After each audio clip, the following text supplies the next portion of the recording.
Simple Tagalog Love Stories presents Catalina, pinapatawag ka ni Sir sa office niya. Now na!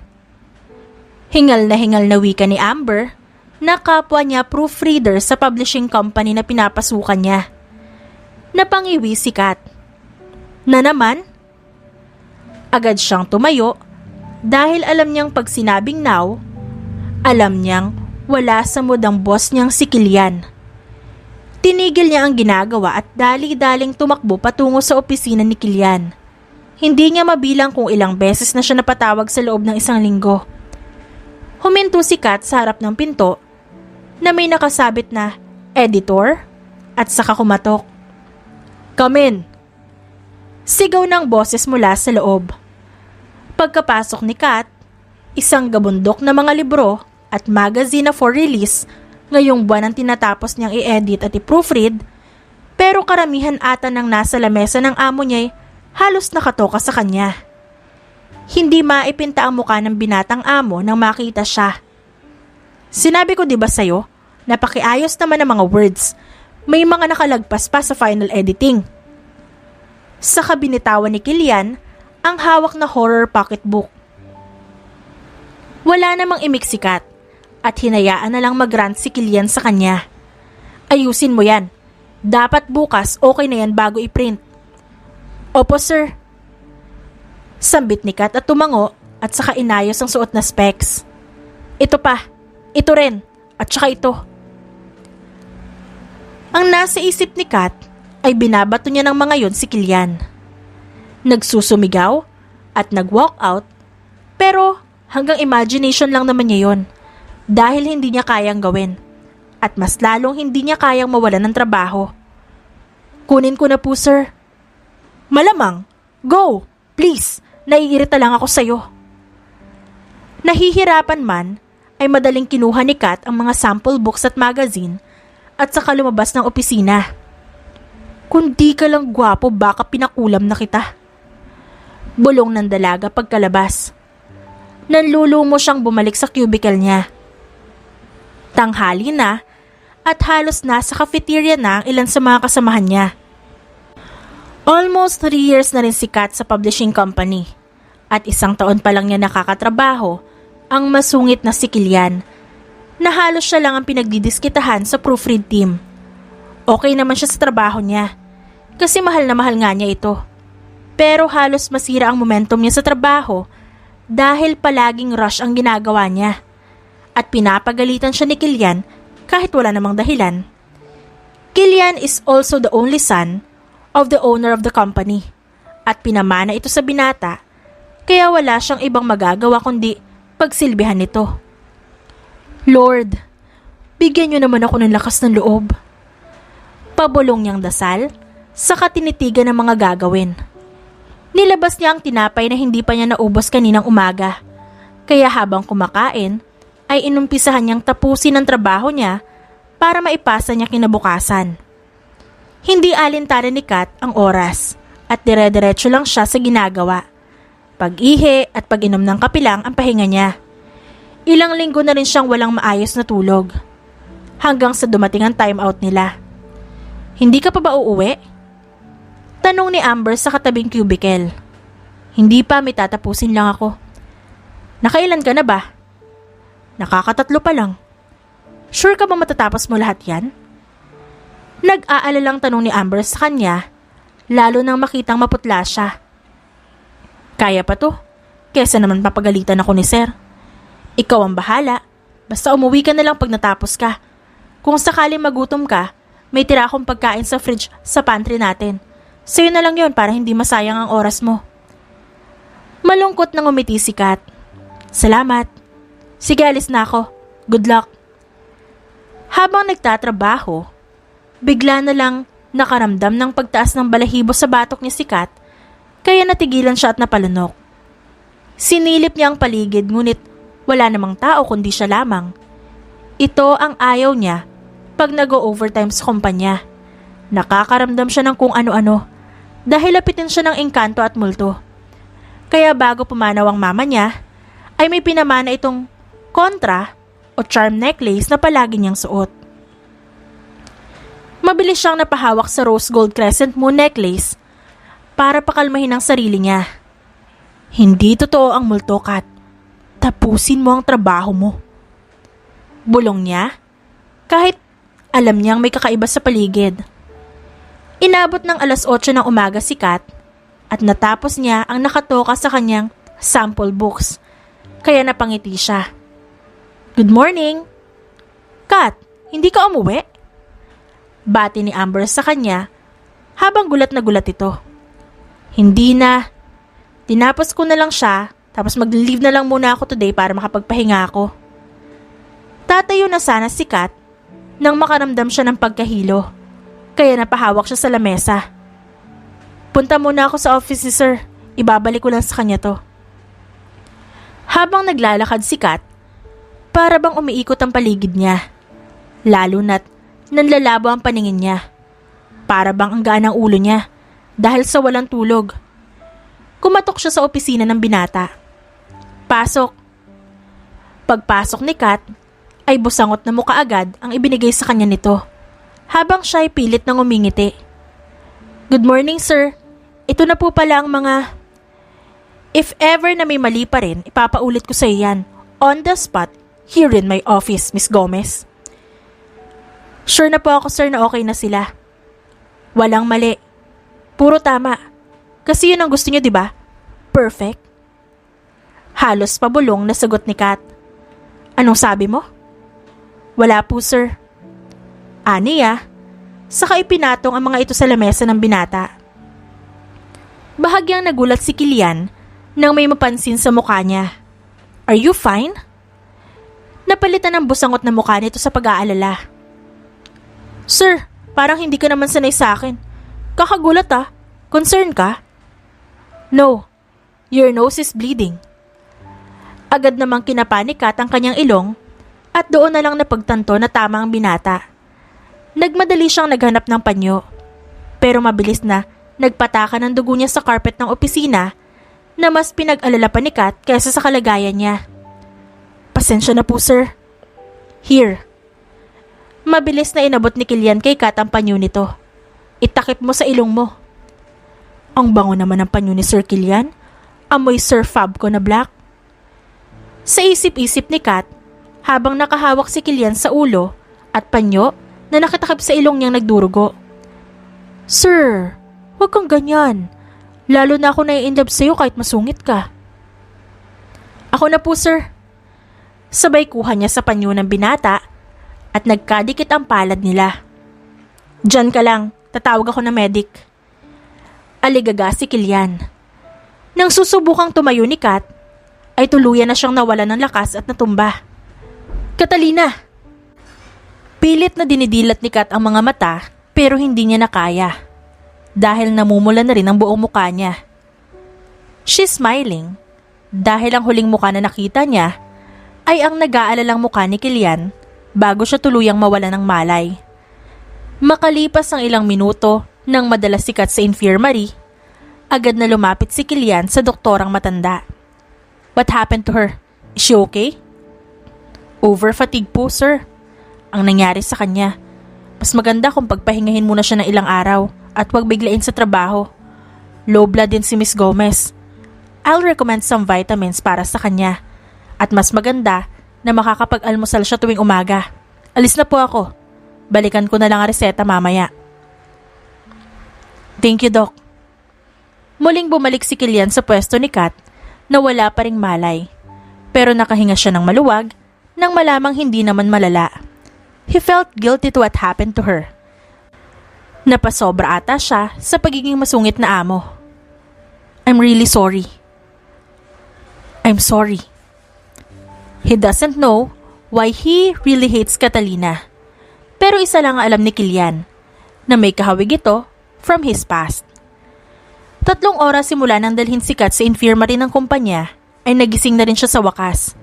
Sa pagdilat niya ay nakita niya ang 2 mukhang nakadungaw. Si Kilian at ang isang babaeng mas maputla pa sa patay. Miss Gomez, are you really awake? Pipikit pa si Kat ngunit si Kilian lamang ang naroon. And she felt the shiver down her spine. Okay ka lang ba? Bakit parang nakakita ka ng multo? Ang putla mo naman. Kailangan ka na ba namin dalhin sa ospital? The guard said na hindi ka raw umuwi kagabi. Dahil ba to sa pinapagawa ko sa'yo? Hindi po, sir. Nagtitipid lang ako ng pamasahe kaya hindi na po ako umuwi. Actually, natulog po ako sa quarters. Low blood po talaga ako. You should take care of yourself, Miss Gomez. Inisip ni Kat kung binantayan ba siya ng amo hanggang sa magising. At halatang nag-aalala ito sa kanya kahit hindi sabihin. You may leave, para naman makapagpahinga ka. Namilog ang mga mata ni Kat.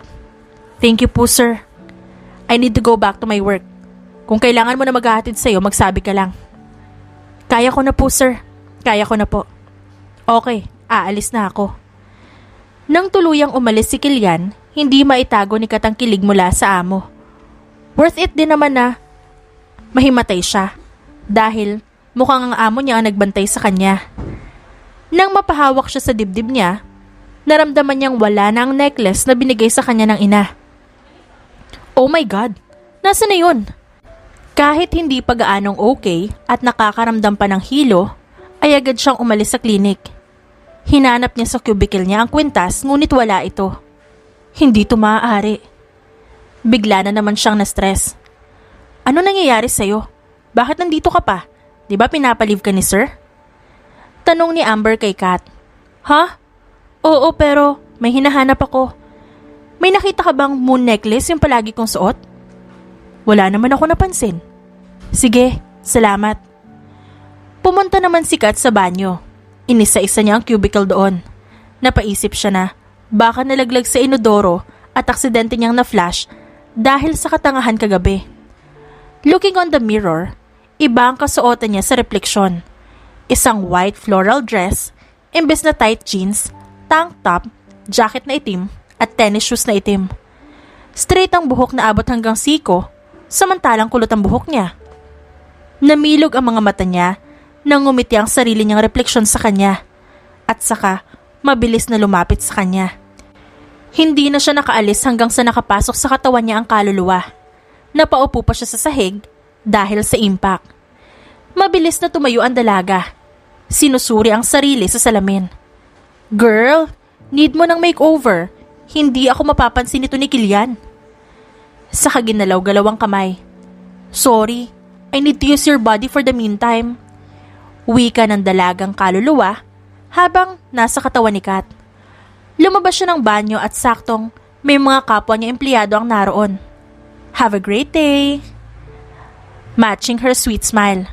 Nagtaka naman ng ilan, kaya hindi na lang siya pinansin. Dumiretso siya sa pantry at nagtimpla ng kape. She knows what Kilian's favorite coffee flavor. Mukhang matapang ang binata pero he loves sweet drinks, lalo na sa kape. Kaya nagtimpla siya ng caramel coffee. At pagkatapos, ay masayang hinatid ang kape sa opisina ng binata. Hindi na ito kumatok, kaya laking gulat ni Kilian nang bigla na lang siyang pumasok. Good morning, my love! My love? Nakakunot noong tanong ng binata, pero naamoy niya ang kape na dala nito. Dinalhan kita ng kape. I know you like it. Saka inilapag sa lamesa. Tila ba gumaan ang pakiramdam ng binata at may naalala siyang madalas gumawa nito sa kanya. Saka tiningnan muli si Kat. Hindi ba't pinapauwi na kita dahil masama ang pakiramdam mo? Bakit ka pa nag-abala sa kape? Natigilan ng dalaga sa kamuling nagsalita at nag-isip ng dahilan.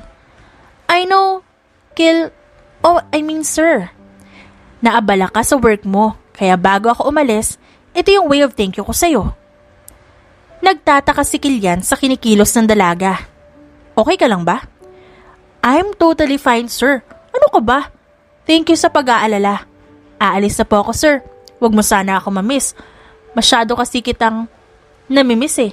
Pero don't worry, magkikita pa naman tayo bukas at sa mga susunod pang araw. Napangiwi ang binata habang nakatingin kay Kat, radiating a positive aura. Kinikilig naman na lumabas si Kat na may pakanta-kanta pa.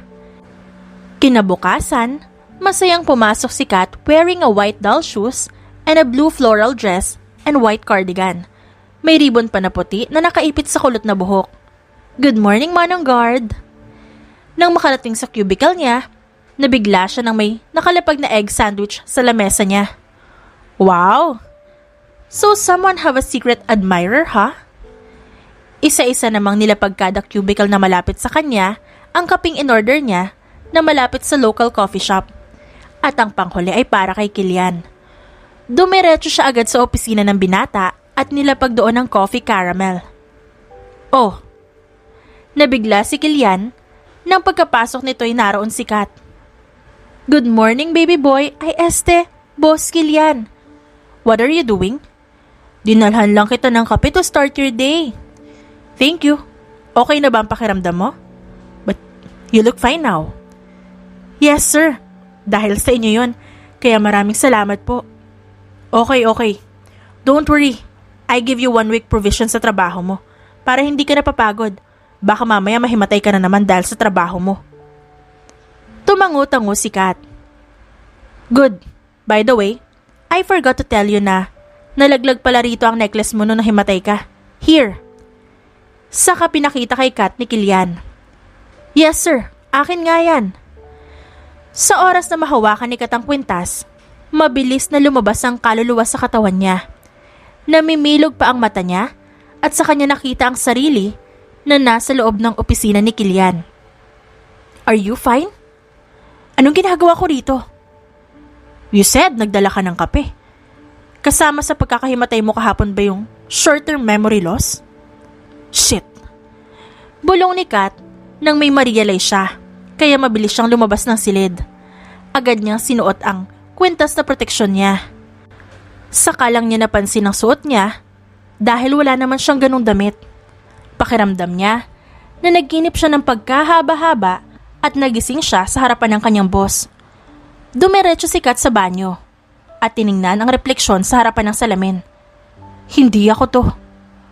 Bulong niya nang makita ang kahawig na muka. Pero alam niyang hindi siya yun. Sino ka? Diyos ko, akala ko naman hindi mo ako kausapin. Hep, huwag kang sisigaw. I just wanted the help. Wala naman ako masamang balak sa'yo. Namilog ang mga mata ni Kat. Her reflection is talking to her. Kailangan lang kita, pati yung katawan mo. Ano? I just need your help. Like you, na nakakakita ng katulad ko. No. No? Hindi ko kailangan tumulong sa mga katulad nyo. Ayoko magulo ang buhay ko kasama kayo. But this is for Kilian. I need to do this for him. Kakilala mo si Kilian? Paano na lang kung masama kang espiritu na pag-alagala sa opisina at trip mo siya? Napangisi ang kaluluwa sa kanya.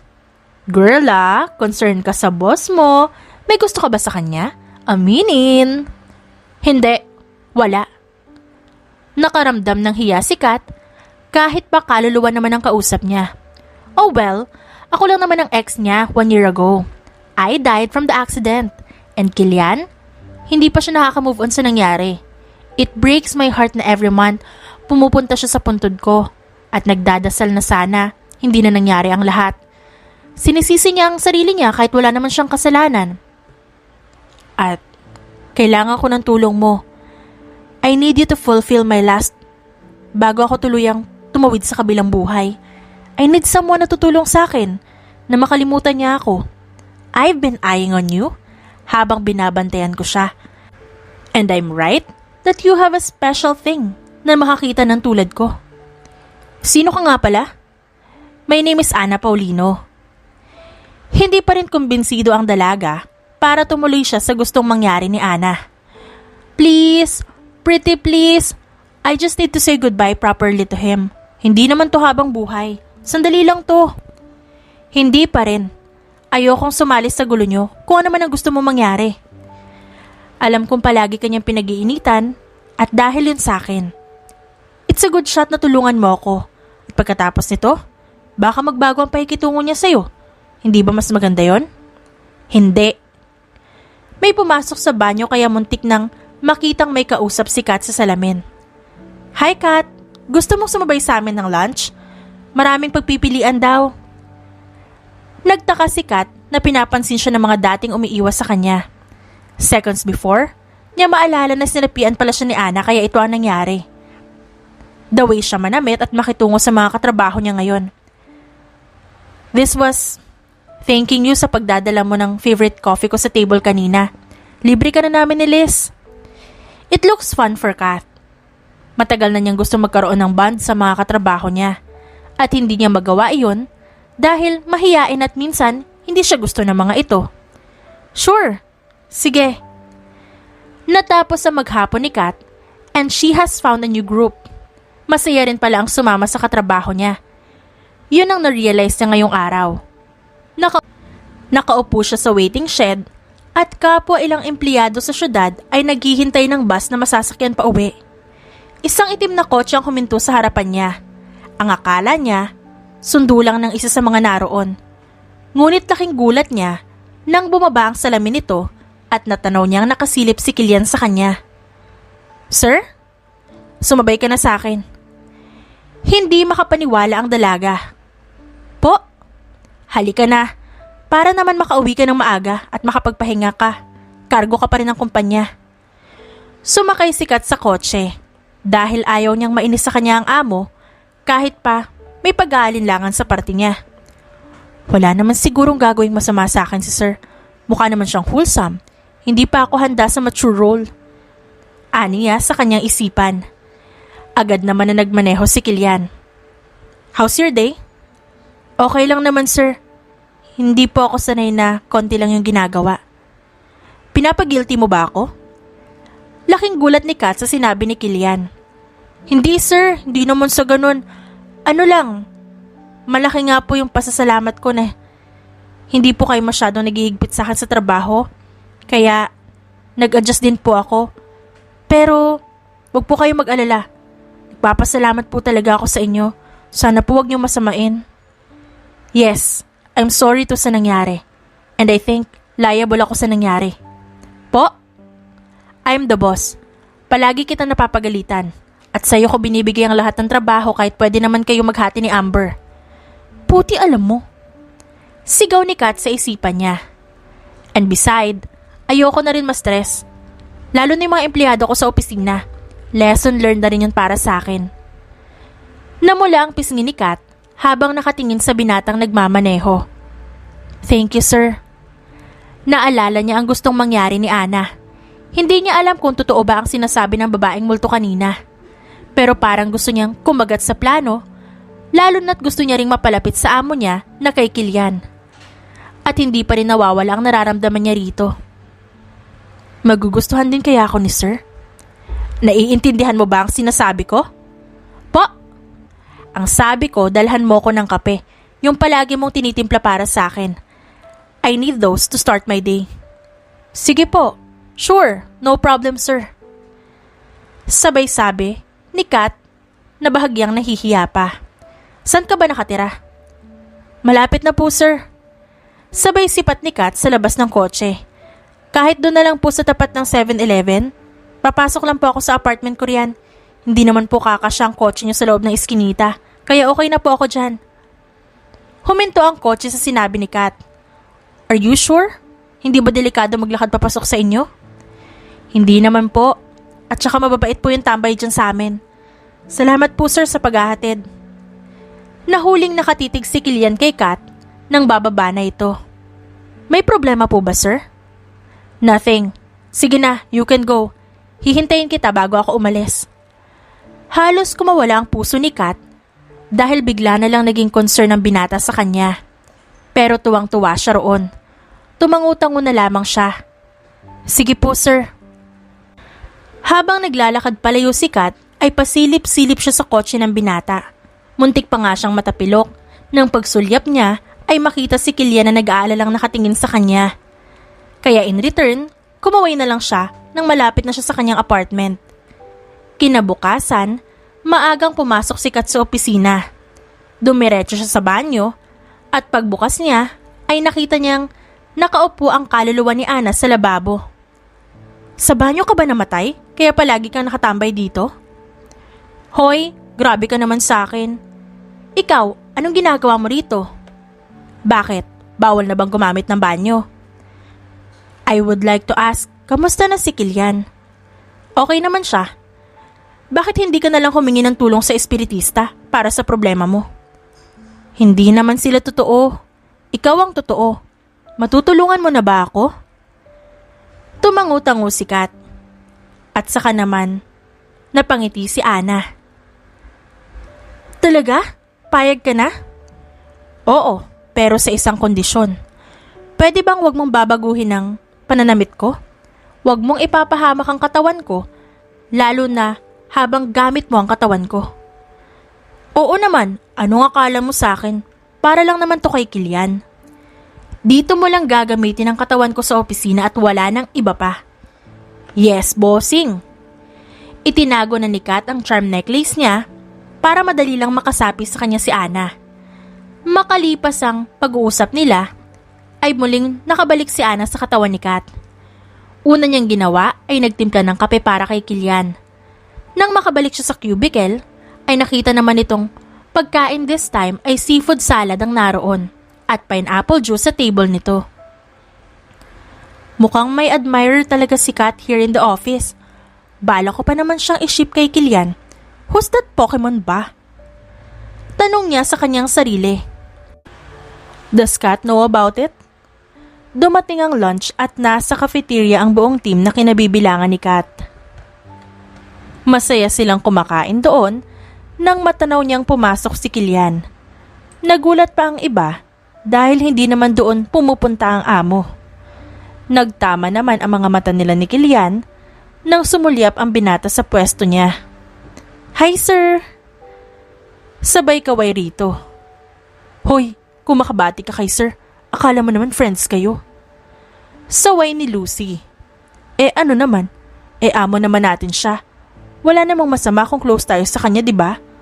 Para naman may bond and connection tayo sa isa't isa. Pwede ba yun? Tanong naman ni Amber. Nang makalapit naman si Kilian sa lamesa nila'y nagsitahimik sila pero nakangiti lang si Kat. Sabay ka na sa amin, sir. Nagulat ang lahat sa alok ni Kat. Pwede ba? Na-late kasi magpa-deliver yung sekretary ko dahil katatapos lang ng meeting. Yes, sir. Sige, kuha lang ako ng makakain. Paano mo napapayag si sir? Tanong ni Amber nang makaalis ang amo sa kanila. Wala naman. Baka gusto rin niya tayong kasama kumain.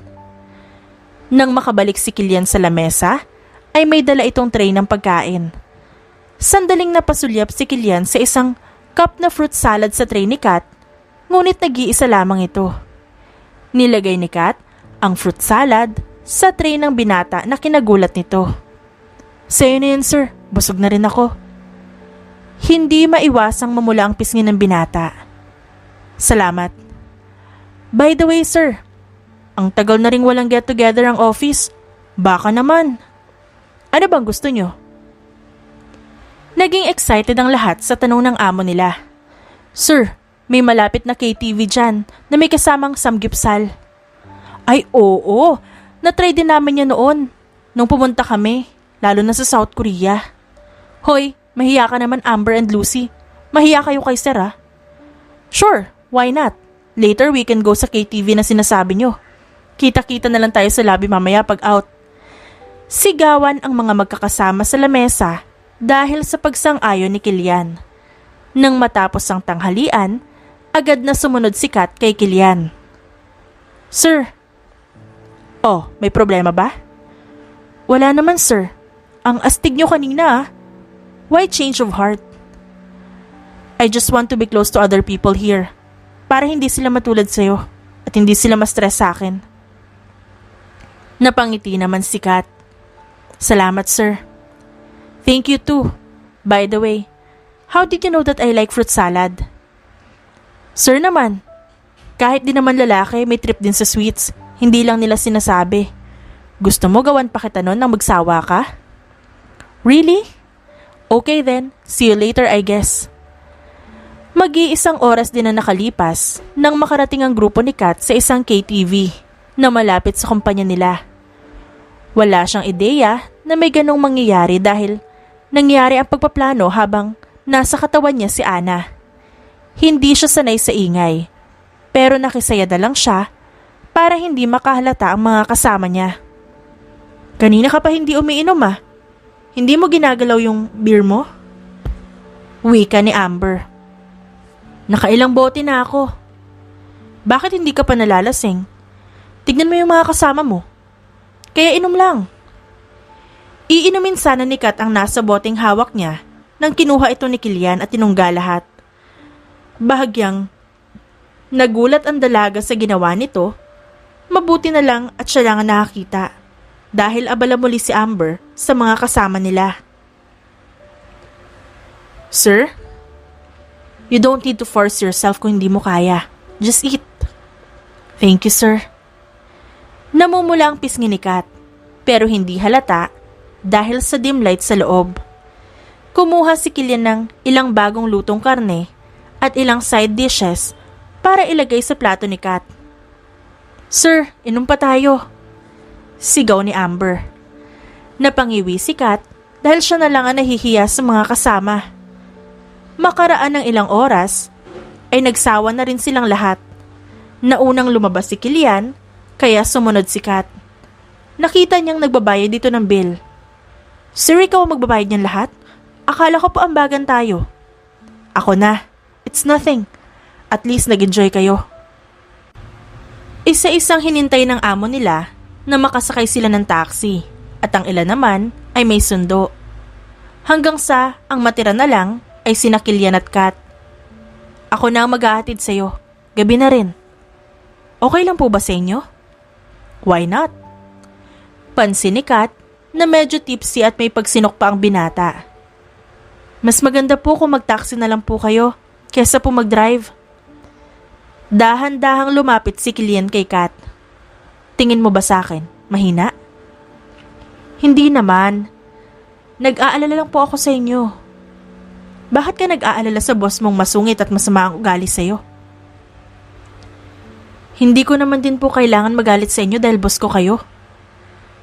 Don't be hypocrite, Miss Gomez. Alam kong may inis ka rin sa akin katulad ng iba. Alam ko naman yun. Because I'm different from my father, your former boss. Hindi mo naman kailangan makipagplastikan dahil tayong dalawa na lang ang nandito.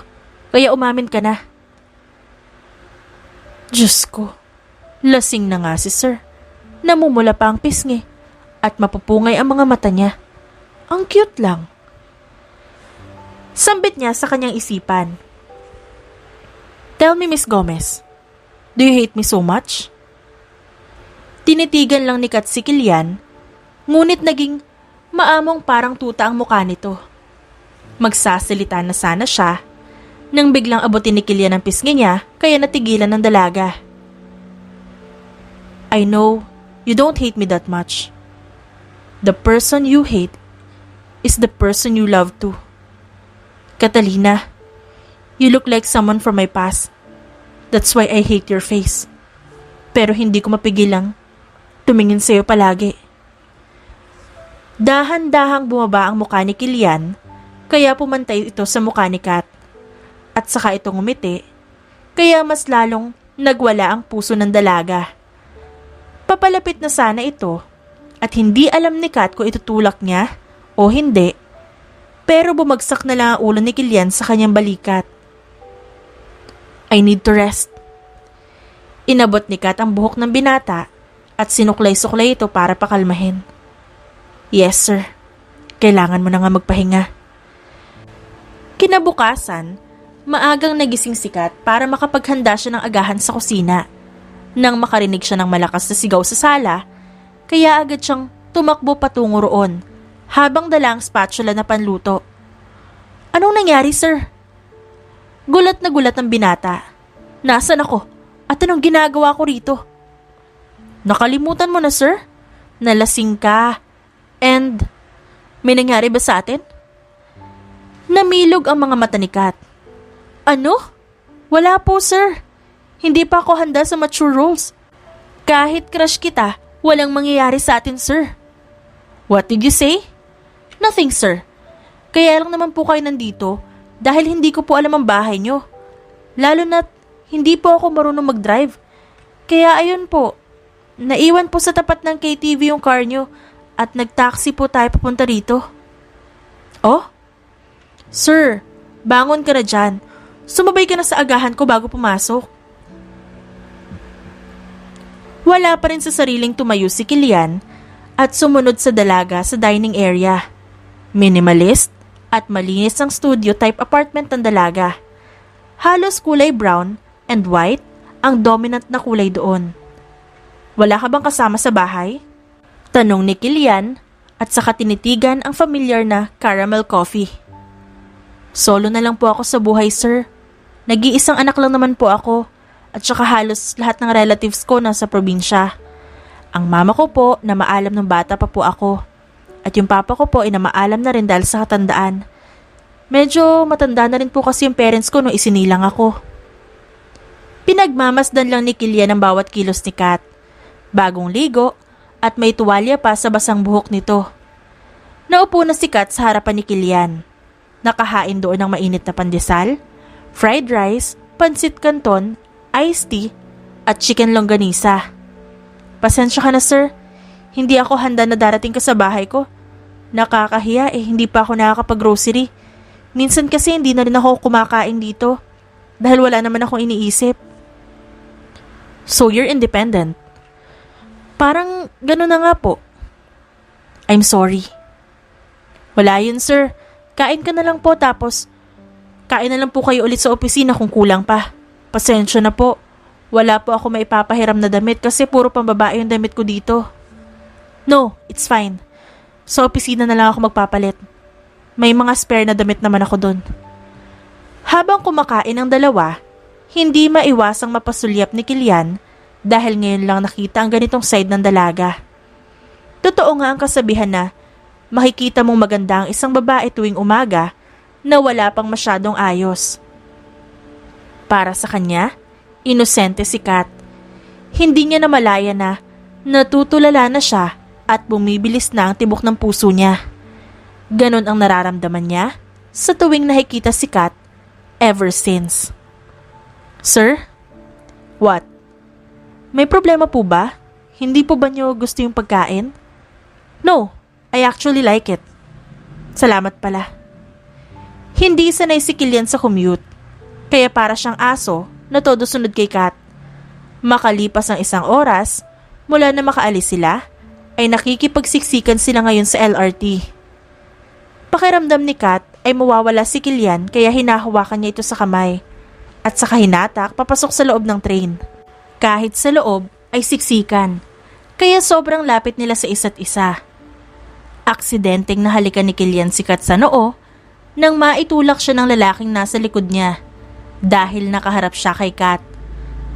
Animoy parang may kuryente na dumaloy sa kanilang katawan nang maglapat ang balat nila. Sorry. Namumula ang pisngi ng binata. Umiwas na lamang ng tingin si Kat, pero hindi pa rin niya binibitawan ang pagkakahawak niya kay Kilian. Makalipas ang kalahating oras, nang makarating sila sa opisina ng sabay, nang walang imikan dahil sa nangyari. Good morning, sir. Good morning, Kat? Bungad ni Amber nang makita silang sabay. Parehas na gulat ang dalawa kahit wala naman silang ginagawang kakaiba. Hi! Good morning. Agad na dumiretso si Kilian sa loob ng opisina niya at naiwan naman si Amber doon na mag-isa sa hallway. Nagkaroon ng urgent meeting sa araw na yon para sa gaganaping team building sa susunod na buwan.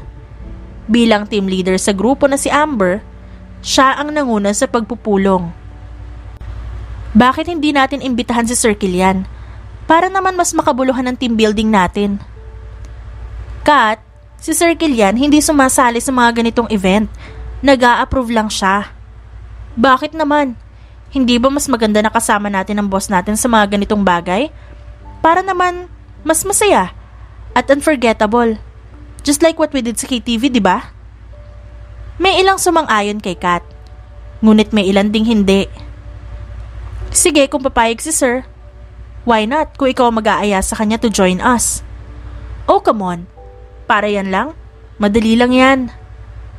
Pansin ko lang, Kat. Parang malapit sa'yo si Sir samantalang dati ang sungit niya sa'yo. Sandaling natahimik si Ana nang marinig yon. At bahagyang nagulat pero mabilis siyang nakapag-alibay habang gamit ang katawan ni Kat. Siyempre, change of heart. Madali lang yon. Pagkatapos ng meeting, ay agad na dumating si Kat sa harapan ng opisina ni Sir Kilian. Sandaling kumatok ang dalaga bago pumasok. "Hi, sir." Abala ang binata. "What's the problem, Miss Gomez?" Nagkukunwari lang ito, pero ang totoo, nahihiya pa rin siya kay Kat sa nangyari. "Sir, magkakaroon kami ng team building and next month. Gusto mo bang sumama? Para naman maging happy yung team building and to build a better connection." "Sure. Pakipadala na lang sa akin yung proposal para alam ko kung kailan at kung ano pa yung needed nyo na ipapasa para sa financial team." "Salamat, sir." Aalis na sana si Kat nang may maalala siya sa bulsa at saka ito nilabas at muling bumaling sa direksyon ni Kilian. "Sir, manonood po pala ako later ng fireworks amusement park for opening na rin para sa December. Sama ka rin kung may time ka mamaya." Sa kanya nilapag ang pink na ticket sa lamesa ng binata. Bahagyang nagulat si Kilian saka sumulyap kay Kat. "Susubukan ko. Busy rin ako mamaya dahil sa meeting." Nang makapagpaalam naman si Kat, dumiretso siya sa banyo at saka mabilis na lumabas ang kaluluwa ni Ana roon.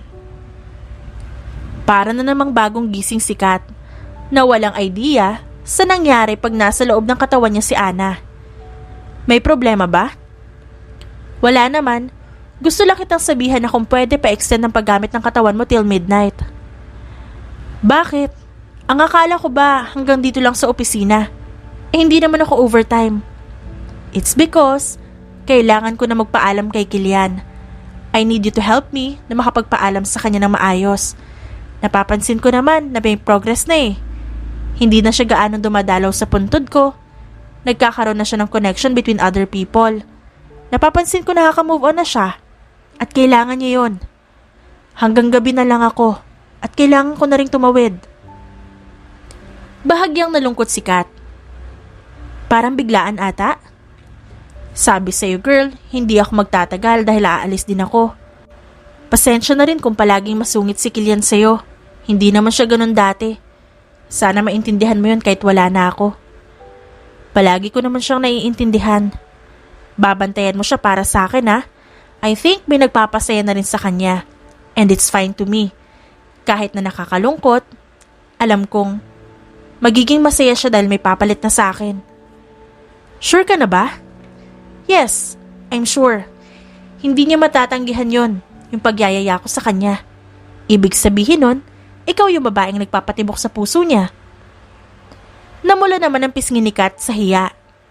"Hindi ah." "Nako, wag mo akong ini-emer yan. Kilian look at you with love. Katulad kung paano niya ako tiningnan noon.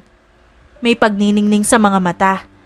Kaya wag ka mag-alala, ako nang bahala." Dumating ang gabi at mas nauna si Kat sa amusement park. Suot niya ang white dress at black cardigan. Nakaupo lang si Kat sa bench at puno ng ingay ng saya ang lugar ng matanaw niya si Kilian na papalapit sa kanya. "Wala pa ba sila?" Bungad na tanong ni Kilian nang tuluyang makalapit ito. "Naku sir, isa-isa pong nagsi-cancelled yung mga kasama natin at may biglang lakad. Akala ko nga po hindi na rin kayo darating. Uuwi na nga sana ako Ganun ba?" "Sayang naman, pero nandito na tayo Sumili ang ngiti sa labi ni Kat. "Are you sure sir? Baka napilitan ka lang "No, let's go. Alam ko nag-effort ka na pumunta dito. Saan ba may magandang sakyan muna?" "Para tayong nagde-date sir Ani Kat sabay tawa. Namula ang pisngi ni Kilian pero hindi na itago ang ngiti nito sa dalaga. "I think so. Kumain ka na ba?" "Hindi pa nga sir." "Let's go, mukhang masarap doon." Pumasok sila sa isang maliit na vintage diner. Sinalubong agad sila ng mga lumang kanta na tumutugtog sa backtrack. "Welcome to Big's Diner." Bati ng waiter doon. Naupo sila at kinuha ang menu. Wala ring tao doon kundi sila lang. Anong gusto mo? Itong shrimp aglio olio, French fries, and house blend iced tea. Good, ako nang bahala. Habang hinihintay ang order nila, may naisip si Kat at kinuha ang kamay ni Kilian na kinabigla naman ng binata. Sayaw tayo? No, hindi ako marunong. Alam kong marunong ka, sir. Hanggang sa makarating sila sa gitna, sumayaw-sayaw si Kat habang nag-iiwas naman ang tingin si Kilian. Pero dahil parang pakiramdam ng binata may sarili silang mundo, sinabayan niya si Kat. Kahit na anong step at natatawa pa ang dalawa. Biglang napalitan ng mabagal na tugtog at napalitan ng Lover ni Taylor Swift ang kanta. Nagkatitigan ng dalawa habang hingal na hingal. Can I have this dance? Yes, sir. I mean, Kilian. Kinuha ng binata ang kamay ng dalaga at maingat silang sumabay sa saliw ng mabagal na kanta.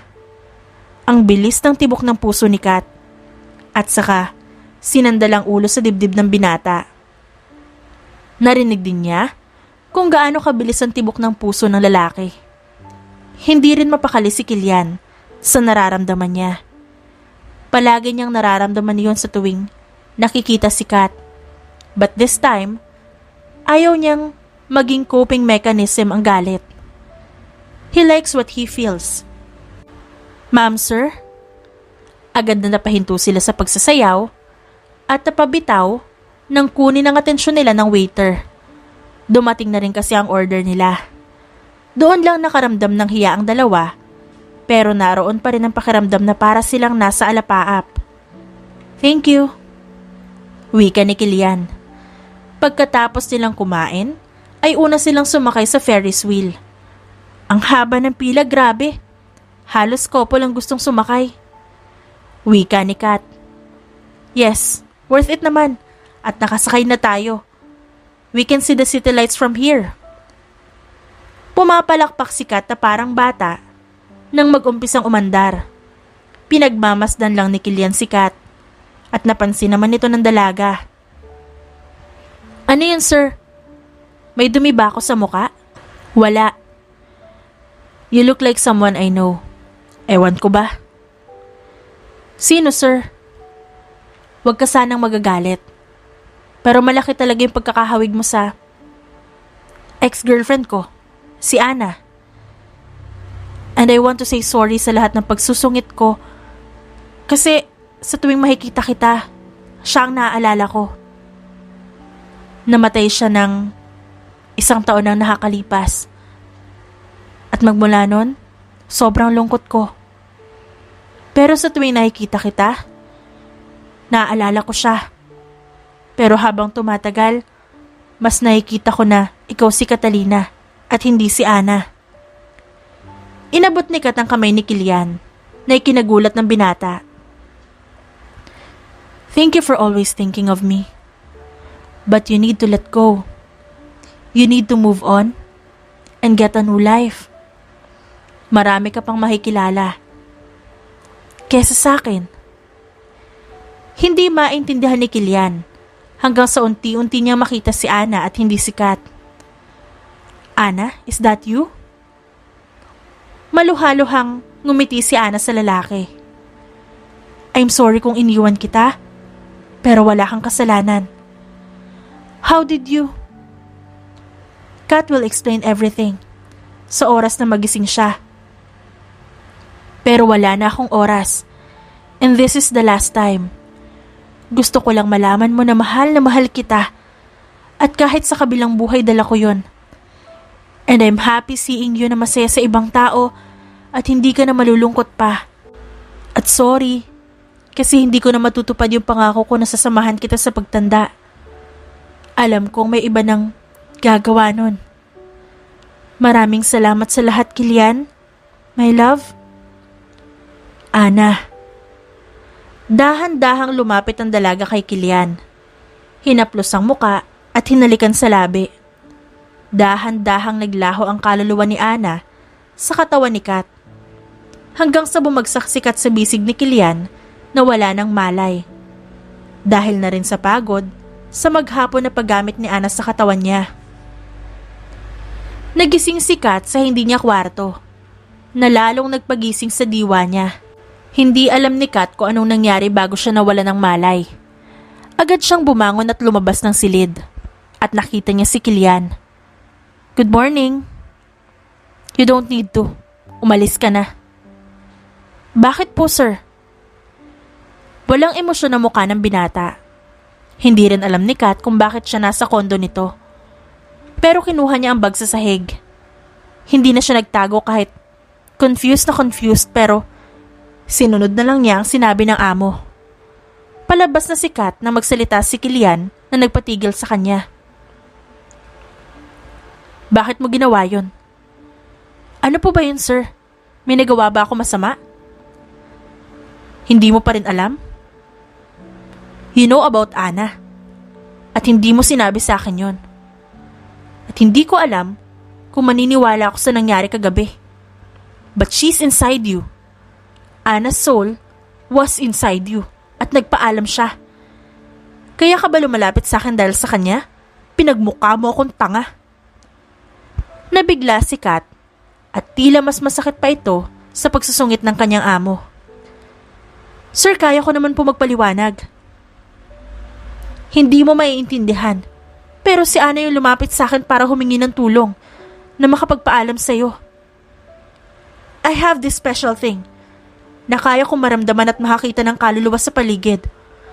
At isa na dun si Ana, ang ex mo. Pero hindi ko kayo pinagbukang tanga. Actually, baka tama ka nga, sir. Pero ako yung tanga sa ating dalawa. Kasi iniisip ko na masaya ka sa akin instead of Ana habang nasa katawan ko siya. Ako ba ang iniisip mo o siya pa rin? Pasensya na po kung nasaktan ko kayo o nagmukhang tanga kayo. Gusto ko lang naman malaman kung gusto mo pa rin siya." Nakatitig lang si Kilian kay Kat. "Kasi ako, sir, gusto kita. Mali. Sa tingin ko, mahal kita. Tinanggap ko lang naman ang gustong mangyari ni Ana dahil gusto ko ring mapalapit sa'yo. At gusto ko ring maramdaman yung pakiramdam na magustuhan din ako. Masaya ako dahil binigyan mo ako ng oportunidad na mapalapit sa'yo. At pasensya na kung naging oportunista ako dahil sa pagmamahal. I know you still love her. Kahit na hindi mo sabihin, sir. Kung galit ka sa nangyari, magre-resign na lang po ako. Para hindi niyo na po ako makita." Hindi na hinintay pa ni Kat ang sasabihin ni Kilian. Dahil alam niya kung saan papunta yon. Umuwi siya sa apartment ni Kat, naluhaan at nagmumukmok maghapon. Kinabukasan, wala sa mood na pumasok si Kat.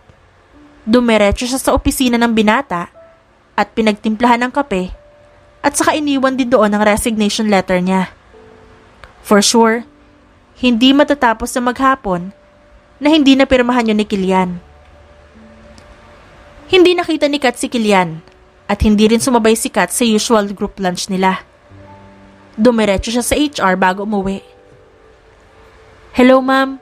Napirmahan na po ba ni sir yung resignation letter ko?" "Pasensya na, wala pa si sir eh. At saka, nasa business meeting daw. At baka after ng team building pa yun bumalik. Kaya dun pa natin makukuha." Mas lalong nakaramdam ng kaba si Kat. "Sige po, ma'am. Salamat po." Dumating ang araw ng team building at hindi pa rin si Kat nakakapagsabi sa mga kasama niya na aalis na siya. At hindi rin niya gustong magpaliwanag, lalo na't walang makakaintindi sa nangyari. Pinipilit na lang ni Kat na maging masaya, lalo na't ito naman na ang huli. Isa-isa nilang sinasakay ang mga gamit sa bus nang sumigaw si Amber. "Ayan na pala si sir. Good morning, sir." Bati ng lahat. Namilog ang mata ni Kat nang makitang papalapit sa kanila si Kilian. Ngumiti ito sa lahat, pero nang magtagpo ang kanilang mga mata, ay umiwas ang binata. Let's go guys! Yaya ng binata sa lahat at sa bus ito sasakay. Paano pa ako makakakilos ng maayos nito kung kasama namin si Sir sa buong biyahe at sa 2 days na team building? Aniya sa kanyang isipan. Umakyat na rin si Kat, pero halos lahat may katabi na maliban kay Kilian. Agad siyang tumakbo kay Amber. Ang akala ko ba tabi tayo? Hindi na. May bakante naman sa tabi ni Sir. Doon ka na at close naman kayo. Parang gustong sabunutan ni Kat si Amber, lalo na't umiiwas nga siya kay Kilian. Parang gusto na lang bumaba ni Kat at umuwi sa kanila. Dahan-dahang naupo si Kat sa tabi ni Kilian. Hello, sir. Sinalpak agad ni Kilian ang AirPods niya, kaya namula ang pisngi ni Kat sa hiya. Nag-umpisa namang magsalita ang tour guide at leader sa grupo nila. Kung ano-ano ang pakulo nito, para lang hindi maboring. May pakaraoke, sa loob, at hanggang sa mapagod sila. Nakaramdam ng antok si Kat. Nang unti-unti siyang napapayoko, dahil ayaw niyang sumandal sa balikat ng binata. Ngunit agad siyang tinangay ng antok. Bago pa man malaglag ang ulo ni Kat, ay agad itong sinalo ni Kilian. At agad na ipinatong sa balikat niya ang ulo ng dalaga. Wala sa sariling yumakap pa si Kat kay Kilian, pero wala lang ito sa binata. Nagising si Kat sa hampas ni Amber sa braso niya. Aray ko naman. Kanina kapag ginigising Nasa stopover tayo. Kakain na. Kaya bumaba ka na riyan. Libre na circle yan. Naunang bumaba si Amber. Saka naman bumangot si Kat. Parang ayaw na nga niyang bumaba. Lalo na't ayaw din naman siya makita ni Kilian. Kaya siya na lang iiwas dito. Respeto na rin yun sa nararamdaman ng binata. Nilabas na lang ni Kat ang sandwich na hinanda niya kanina bago umalis. Nag-enjoy siyang kainin yun, pero makalipas ang ilang minuto, bumukas ang pinto ng bus. Itatago na sana niya ang pagkain na makita niya si Kilian. Sir! Mabilis na pinunasan ni Kat ang labi. Bakit hindi ka bumaba? Hindi nakapagsalita si Kat, lalo na nang ilapag ni Kilian sa tabi niya ang isang bento box galing sa restaurant na hinintuan nila. Kung ayaw mong bumaba, yan ang food mo, kumain ka. At may 1 oras pa na biyahe papunta sa pupuntahan natin. Thank you, sir. You don't need to. Aalis na sana si Kilian na magsalita siya. Sir, hindi naman ako dapat kasama dito Actually, inilagay ko sa lamesa mo yung resignation letter. Hinihintay ko na lang na pirmahan mo. Why? Anong bakit po? Gusto mong tumakas sa ginawa mo? Hindi yun maaari, Catalina. Do you think I will make that happen? Gagantihan kita sa kung anong ginawa mo sa akin. Sir, just enjoy your food. Bumaba na si Kilian at naiwang tulala roon si Kat at iniisip ang sinasabi ng amo. Kalahating oras nang matapos ang tanghalian, ay muli silang bumiyahe. Pakiramdam ni Kat mas lalong sumikip ang upuan nila ni Kilian, kaya todo iwas din siya para hindi siya mapadikit sa binata. Pakiramdam ni Kat, mapapanis ang laway niya, kaya kinuha na lang niya ang chips sa bag. Pinipilit niyang buksan ito pero nahihirapan siya. Hanggang sa mabuksan niya, ngunit tumapon ang laman nito sa kanila ni Kilian. Naku, sorry sir. Walang imik si Kilian at sinamaan ng tingin si Kat. Lalo na nang may mga chips pa sa buhok nito. Gustong matawa ni Kat pero mas takaw pansin ang paniningkit ng mata ng binata. Sorry talaga sir. Makalipas ang 1 oras, ay nakarating na rin sila sa Cabin Forest, kung saan magaganap ang team building. Lahat excited. Lalo na't napaka-peaceful ng lugar. Nagtataasan ng mga puno at malamig ang simoy ng hangin. Let's go guys! Pakiayos ang mga gamit sa mga rooms para naman makapagpahinga pa tayo na 1 pang oras bago sumabak sa first activity. Sambit ng leader ng grupo. Iyon na nga ang ginawa ni Kat at hindi na niya nakita si Kilian. Pagkatapos niya magligpit ng gamit ay lumabas muna siya. Hindi rin naman siya pagod sa biyahe. Kumukuha si Kat ng litrato papasok sa hagubatan nang biglang nakaramdam siya ng kakaiba sa lugar at napakapit si Kat sa dibdib niya. Naku, nasa na yun? Kanina lang suot ko yun. Wika niya nang hindi niya maramdaman ang charm necklace niya sa leeg. Paglingon niya sa dating dinaanan, hindi na malaya ni Kat na napalayo na siya. Nakakarinig siya ng mga kaluskos at nagtaasan ng balahibo niya. Natatakot siya sa posible niyang makita sa loob ng kakahuyan. Habang naliligaw si Kat sa kagubatan, mag-uumpisa na rin ang first activity nang mapansin ni Kilian na hindi kasama ni Amber si Kat. Hinanap niya ito at napansin din na wala pa rin si Amber. Where is Miss Gomez? Sir, hinahanap nga namin siya eh. Wala siya sa cabin namin. Walang nakakaalam sa inyo kung saan siya nagpunta? No, sir. Kailangan natin siyang hanapin bago magdilim. Hindi alam ni Kilian kung saan niya hahanapin ang dalaga. Nakakaramdam siya bigla ng kaba. Kailangan niyang puntahan ito sa kakahuyan. Naglakad si Kilian papasok sa kakahuyan. Bumuko din ang iba. Habang papasok siya, nang makita niya ang charm necklace ni Kat sa damuhan. Kaya agad niya itong dinampot. He remembered na suot ito ni Kat. At minsan naman, wala ito, lalo na noong panahong nasa katawan nito si Ana. Doon niya lamang na-realize. Catalina, nasan ka? Halos mag-iisang oras na ring palibot-libot si Kat sa loob. Yakap ang sarili.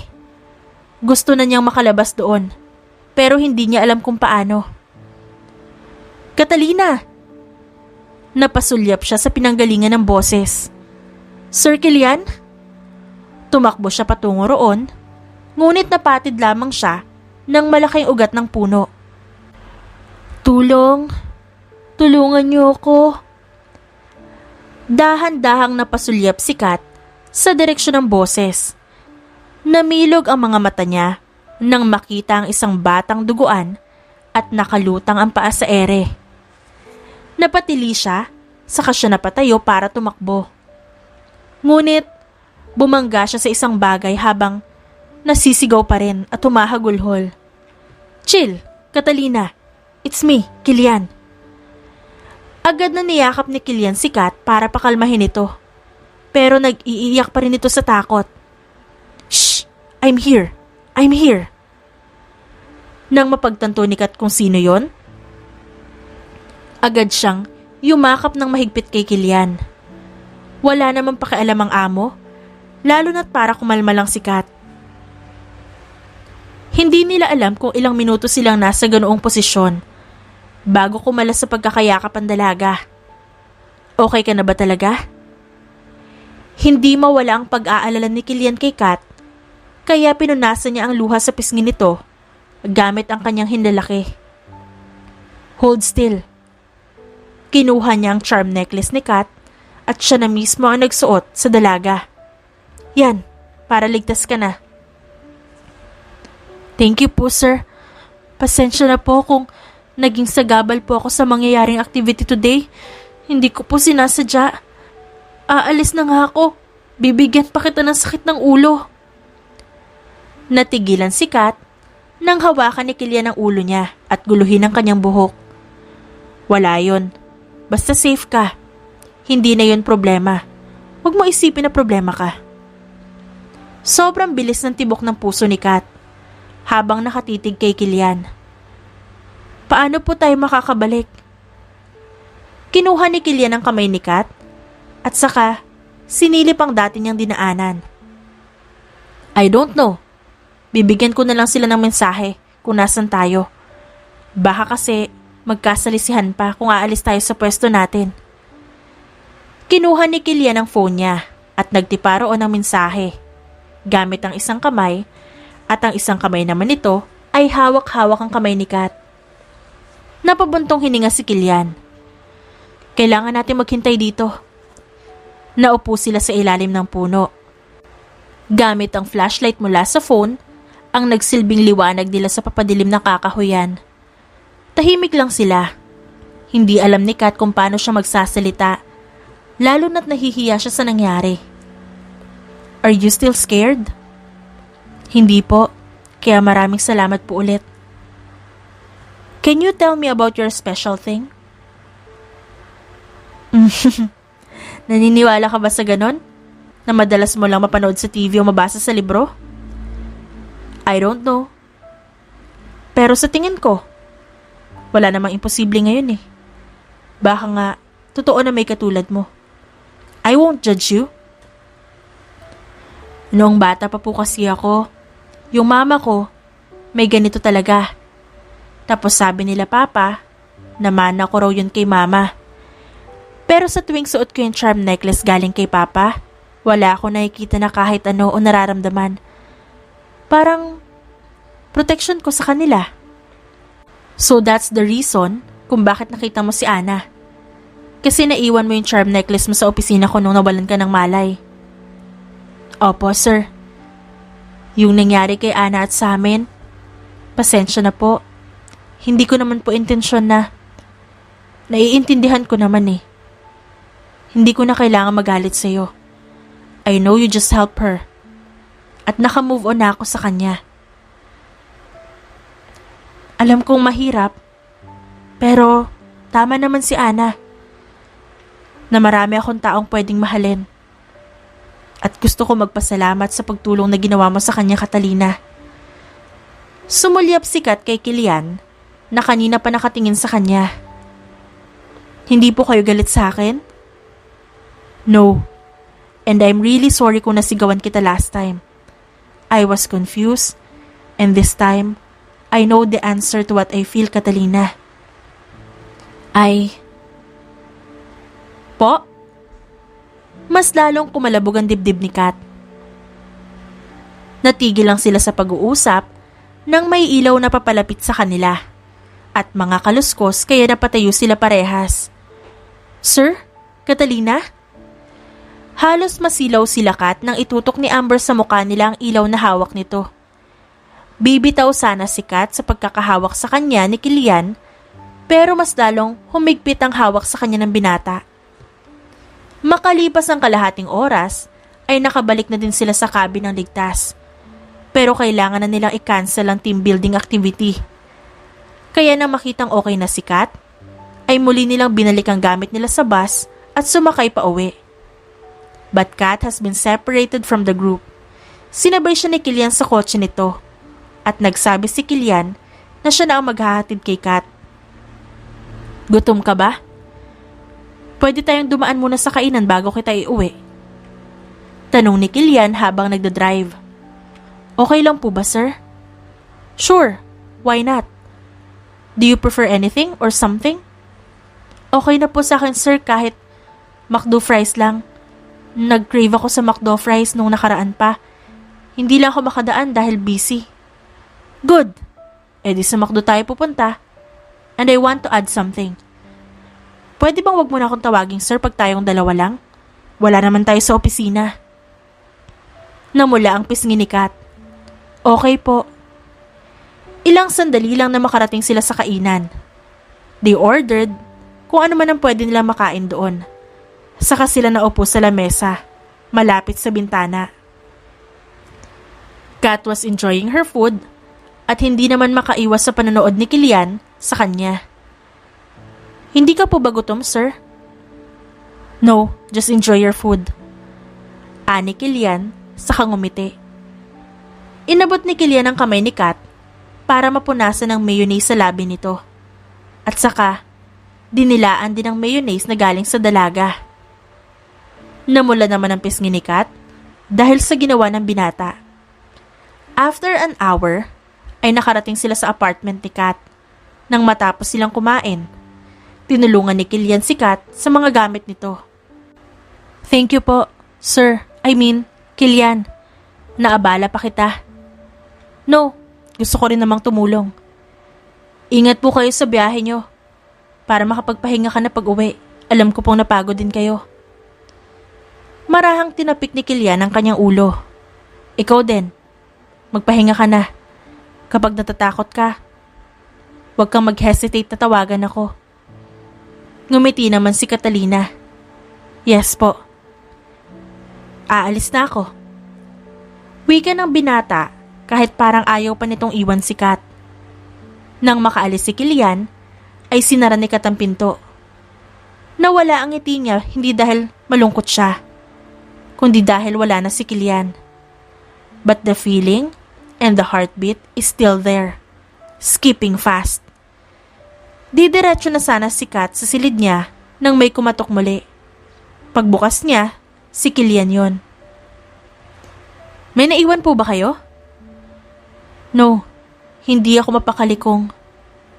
Kung? Dahan-dahang lumapit si Kilian, but Kat still standing there na parang nabato. Nang tuluyang nakalapit si Kilian, pamarahan itong hinawakan ng mukha ni Kat. Gusto ko lang sabihin na, mahal kita, Catalina. Hindi ko alam kung kailan nagsimula o kung paano, pero alam ko yung ganitong pakiramdam. At ayoko nang patagalin pa. Pwede ba kitang ligawan? Naiwang nakabuka ang bibig ni Kat sa gulat.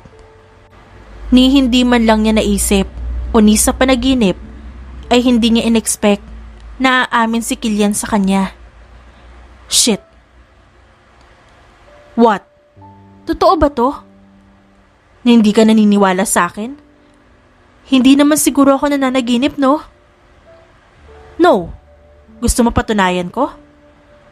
Tumango ang dalaga na parang bata, pero sumilay lamang ang ngiti sa labi ni Kilian. Can I kiss you? Parang nanlambot ang tuhod ni Kat sa mala-bedroom voice ni Kilian. Mas lalo pa atang gumwapo sa paningin niya ito, kaya napamura siya sa kanyang isipan. Dahan-dahang binaba ni Kilian ang mukha niya kay Kat hanggang sa halos mahiya na ang hangin na dumaan sa kakarampot na awang sa kanila. Hindi na pinatagal pa ni Kilian nang maglapat ang labi nila at unti-unti niyang hinalikan si Kat. But Kat doesn't know how to kiss. Kaya sinusundan na lang niya si Kilian. I love you, Catalina. Bulong ni Kilian sa pagitan ng halik nila ni Kat. Kumalas sa pagkakahalik si Kilian at tiningnan ng dalaga. Hindi pa rin makapaniwala si Kat dahil parang nananaginip siya. Hindi kaya nabibigla ka lang? No. Paano kung nagustuhan mo ko dahil kahawig ko si Ana? Umiling si Kilian. I like you since I realized that you have resemblance to her. Pero naramdaman kong gusto kita bago ko pa nalaman ang tungkol sa inyo ni Ana. And I want to prove it, Catalina, kung hahayaan mo ko. At hindi ko pipirmahan ang resignation mo. Hindi kita pakakawalan. Gusto ko mag-sorry sa mga araw na masungit ako sa'yo. Hindi ko lang alam kung paano kita i-approach. I hope mapatawad mo ko at mabigyan mo ko ng chance. Kung hindi mo gusto, pipilitin ko pa rin dahil mahal kita. Hindi na itago ni Kat ang ngiti sa labi sa pagpipigil ng kilig niya. 1 week later, nang mag-confess si Kilian kay Catalina at mas lalong naging malambing at concerned sa kanya ang binata. And almost 1 month, nanliligaw ang binata kay Catalina. Halos atid sundo ni Kilian ang dalaga, pero wala pa rin nakakapansin sa kanila sa kumpanya, lalo na't kaswal kung mag-usap ang dalawa. Kat, pinapatawag ka na naman ni Sir sa opisina niya. Wika ni Amber. Natawa na lamang si Kat dahil sure siyang dahilan lamang yun ng binata para doon siya magtrabaho sa opisina ni Kilian. High blood na naman siya. Muka, good luck na lang, girl. Pero sa isip-isip ni Kat ay tuwang-tuwa siya. Hindi na siya kumatok. Pumasok na siya sa opisina at bumungad kay Kat ang pagkain sa lamesa ng binata. Mag-break time ka na, I know you're tired. Pagbe-baby ni Kilian kay Kat, and she's really enjoying it. Hindi naman ni Kat alam na ganito pala magmahal ang isang Kilian. Hindi kaya ako papagalitan? Napataas ang isang kilay ni Kilian. Bakit ka naman papagalitan? Ako ang boss dito. Ay, oo nga pala. Thank you. How's your work? Okay naman. Matatapos ko na pala yung pinapagawa mo. Baka maipasa ko na siya mamaya. No, wag ka magmadali. Baka mapagod ka. Sir, deadline no next week. Kaya kailangan talaga siya matapos. Bakit ka sumasaway sa sarili mong deadline? Oh, ngayon ko lang naalala. Anyway, kumain ka na lang dyan. Ikaw ba hindi ka kakain? Busog na ako pag nakikita kitang busog. Abat ng bola pa. I know you love me. That's why I love you, Catalina. I love you, Sir Kilian. Ilang weeks ko na rin pinag-isipan kung sasabihin ko ba yan sa'yo. What did you say? Gulat na tanong ni Kilian at tinigil ang ginagawang trabaho. Hindi ko naman alam na nakakabingi pala ang pag-I love you. I love you nga po, sir. Mag-isip ka na kung ano itatawag mo sa akin starting now. Hindi natapos ang sasabihin ni Kat nang lumapit si Kilian at binigyan siya ng halik sa labi habang hawak pa ni Kat ang burger na isusubo pa sana niya. Thank you, Kat. You don't know how happy I am. Happy din ako, sir. I love you, Catalina. Mahal din kita, Kilian.